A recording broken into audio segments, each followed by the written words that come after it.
Nuestra Señora del Encuentro con Dios, Canal 27, el canal católico de Arequipa, presenta La Voz del Pastor.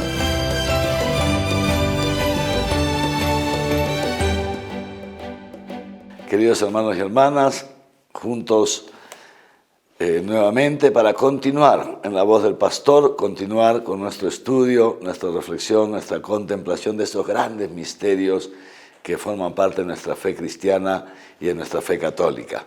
Y seguimos con este tema que es la Iglesia, ese gran misterio, decíamos el otro día, ese gran misterio a través del cual Dios ha querido perpetuar, continuar la misión salvífica iniciada en este mundo por su Hijo Jesús. La Lumen Gentium, que es el documento central, digamos así, del Concilio Vaticano II, y que nos habla justamente sobre el misterio de la Iglesia, nos dice algo muy bonito. Dice así, dice que así como la segunda persona de la Trinidad, es decir, el Verbo, el Hijo de Dios, se hizo de un cuerpo en el seno de la Virgen María para realizar su misión en este mundo, el Verbo asume la naturaleza humana en el seno de la Virgen María y de esa manera Jesús de Nazaret realiza su misión. De ese mismo modo, dice, desde que Jesús ha subido al cielo, se ha querido hacer el Verbo otro cuerpo visible para continuar con su misión hasta el final de los tiempos. Y ese otro cuerpo es justamente la Iglesia. La Iglesia es como el cuerpo de Cristo, es como ese medio que Cristo se ha formado para actuar en Él y a través de Él, decíamos en nuestro encuentro anterior, para la salvación de la humanidad. Muy bien, continuando entonces ahora, vamos a tomar nuestro catecismo en el número 781 y vamos a ir viendo también los números siguientes. Estos números nos hablan de una concepción de Iglesia como pueblo de Dios. Pero antes de entrar de lleno en esto, quisiera, explicarles brevemente lo siguiente. La Iglesia ha sido fundada por Jesús, como todos nosotros sabemos. Esto ya lo hemos visto también en encuentros anteriores. Jesús funda su Iglesia a través de todo un proceso que comienza con la llamada de los apóstoles, los primeros apóstoles, y termina con el envío del Espíritu Santo el día de Pentecostés. Un momento, culminante en todo este proceso, naturalmente, es el momento de la crucifixión de nuestro Señor Jesús, de cuyo costado abierto salió sangre y agua, signos del bautismo y la Eucaristía, que son los sacramentos, fundantes de la Iglesia. Entonces, Jesús funda la Iglesia, inicialmente está conformada por muy poquita gente, los apóstoles, las santas mujeres que los acompañaban, un grupo muy reducido. Ese grupo muy reducido ha vivido con Jesús 3 años durante su vida pública, han visto a Jesús resucitado, han experimentado esa presencia de Él después de haberlo visto enterrado, lo han vuelto a ver, se ha sentado, ha comido con ellos y es ese grupo el que ha recibido el Espíritu Santo el día de Pentecostés. La primera comunidad cristiana, entonces esa iglesia naciente, ha vivido su ser iglesia de un modo mucho más intenso, sin duda, de que nosotros lo vivimos hoy día, 20 o 21 siglos después. De un modo mucho más intenso.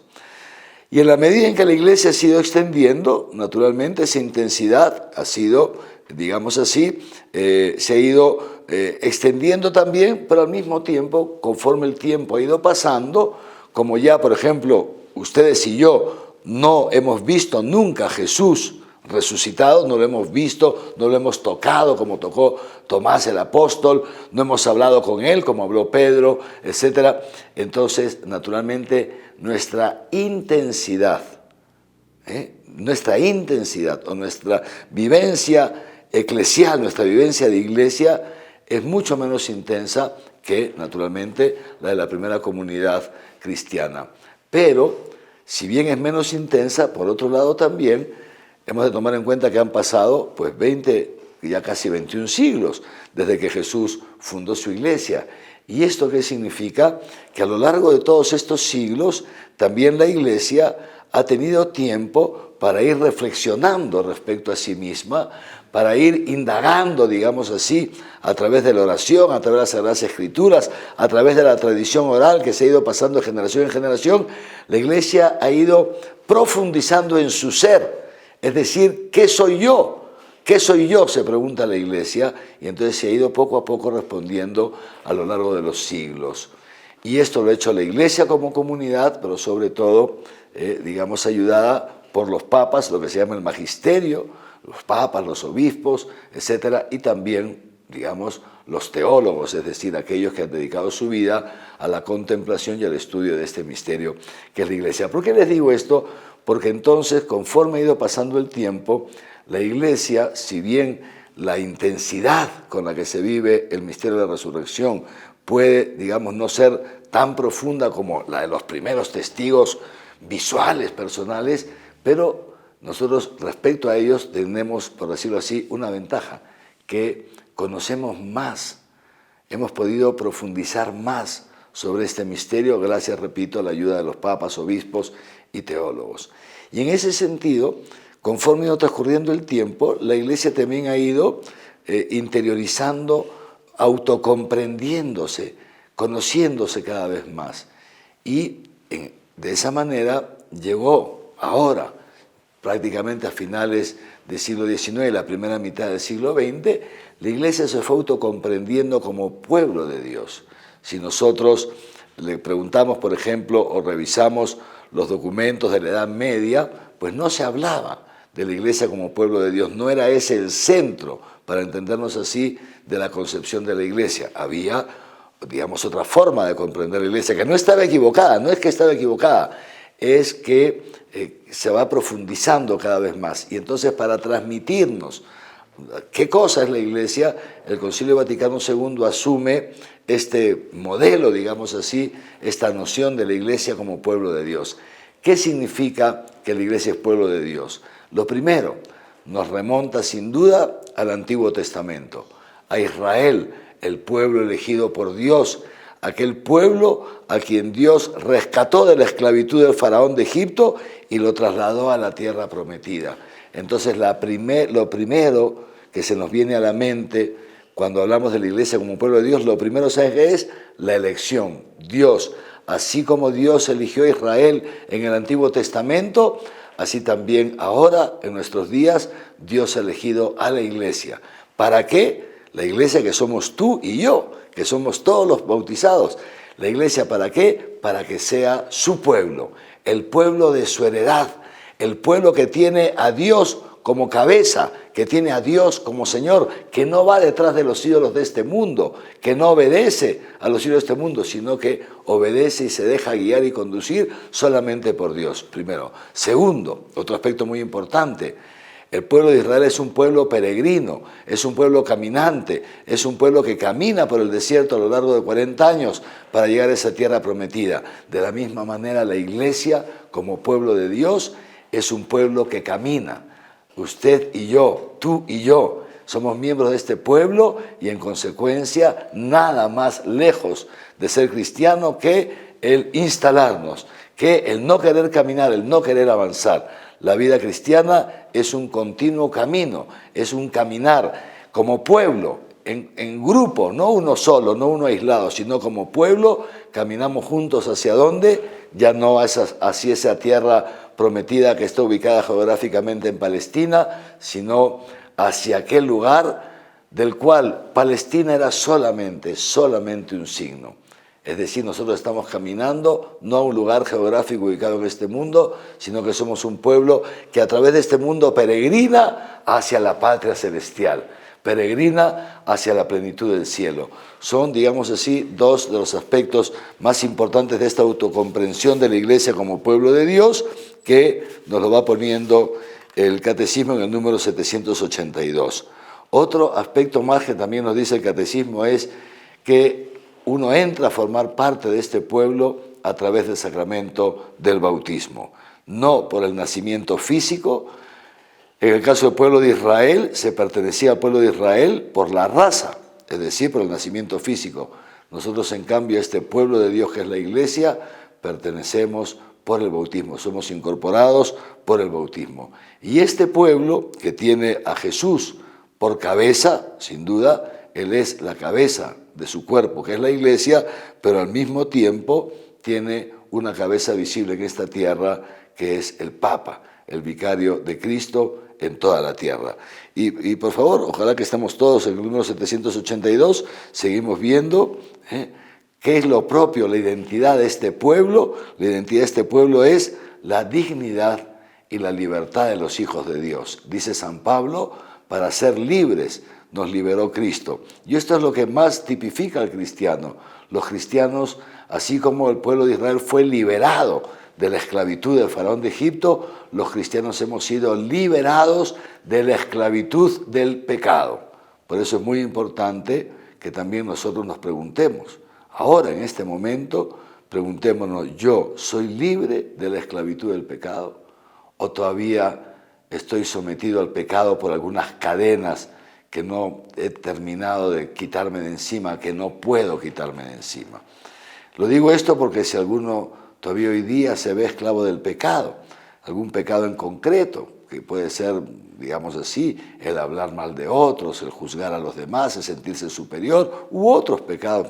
No quiero mencionarlos, por supuesto, sería imposible mencionarlos todos, cada uno conoce su realidad. Pues esto, si alguno de ustedes, queridos hermanos, se descubre que hoy día todavía está esclavo de algún pecado, entonces no hay que angustiarse, hay que recurrir a Jesús. Él es Dios. Y así como Dios sacó a Israel de la esclavitud de Egipto, Él también tiene la fuerza, el poder para sacarte a ti de cualquier esclavitud que hoy día te impida ser feliz. La angustia, la esclavitud al dinero, la esclavitud a los afectos, que necesitas que todo el mundo te aplauda, que no sabes aceptar una crítica, en fin, cualquier esclavitud, Dios te puede liberar, puede romper esas cadenas para que también tú con todo el pueblo puedas ir caminando por este mundo hacia esa tierra prometida que es la plenitud del reino de los cielos. Este pueblo también tiene la ley, tiene su propia ley, y así como el pueblo de Israel tenía su ley que estaba condensada, digamos así, en esos 10 mandamientos, también nosotros, los cristianos, tenemos una ley. Y nuestra ley, nos recuerda el catecismo, es el amor. Es la esencia, digamos así, y la plenitud de esos 10 mandamientos. Amar a Dios sobre todas las cosas, con todo nuestro corazón, con todas nuestras fuerzas, con toda nuestra mente, y amar al prójimo como a nosotros mismos. Esta es la ley del cristiano. Este es lo que marca nuestro quehacer, nuestra vida cotidiana. Los cristianos vivimos del amor de Dios y vivimos para el amor, para amar a Dios y para amar a nuestro prójimo. Y el amor no se reduce a un simple sentimiento.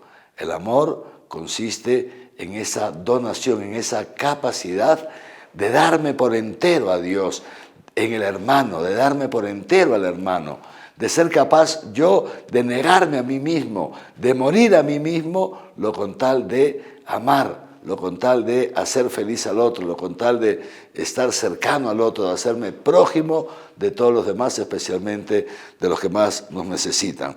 Y nuestra misión, también dice el catecismo, este pueblo de Dios tiene una misión que es ser la sal de la tierra, la luz del mundo. Es decir, que la sal es lo que da sabor a la comida. No sé si ustedes se han dado cuenta, si alguna vez uno al momento de cocinar se olvidó de poner sal, uno prueba y la comida puede tener todos los demás ingredientes, pero no, si no tiene sal, no. La comida es insípida. Pues es lo mismo, el mundo sin la iglesia, el mundo sin los cristianos, una familia que no tiene un cristiano dentro, un barrio, una sociedad que no tiene cristianos, es una sociedad como insípida. ¿Por qué? Porque no termina de descubrir el verdadero sentido de su vida. Se queda solamente en lo inmanente, en lo temporal, y eso no es suficiente. No es suficiente. Como una buena sopa sin sal, no es suficiente. Se necesita los cristianos que salen, que den sentido al porqué de las cosas que suceden a cada ser humano. Solo un cristiano, sabe el verdadero sentido, por ejemplo, del sufrimiento, sabe el verdadero sentido también del gozo y de la alegría, sabe por qué pasan las cosas.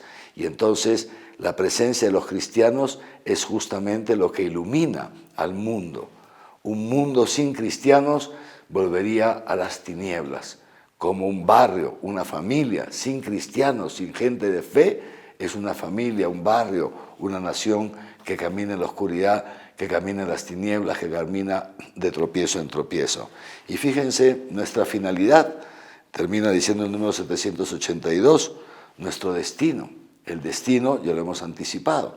Ahora lo dice el Catecismo, su destino es el reino de Dios. Ese reino que Jesús comenzó en este mundo y que ha de ser extendido hasta que Él mismo lo lleve también a su perfección.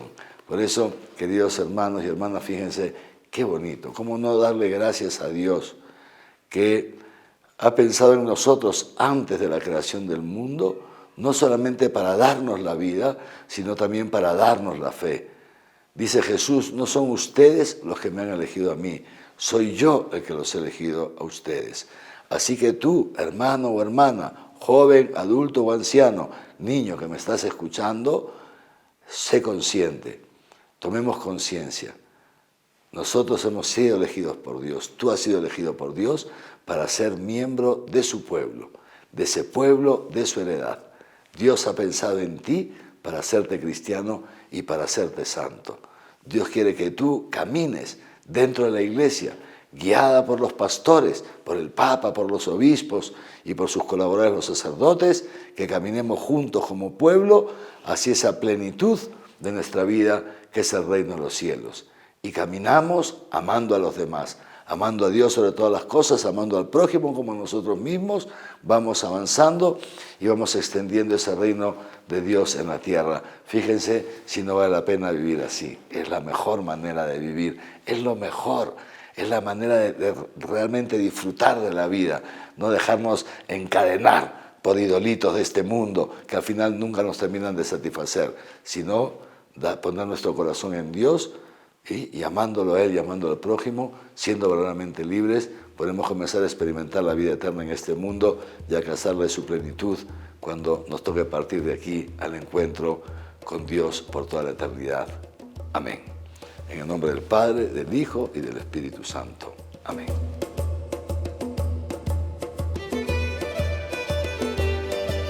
Nuestra Señora del Encuentro con Dios, Canal 27. El Canal Católico de Arequipa presentó La voz del pastor.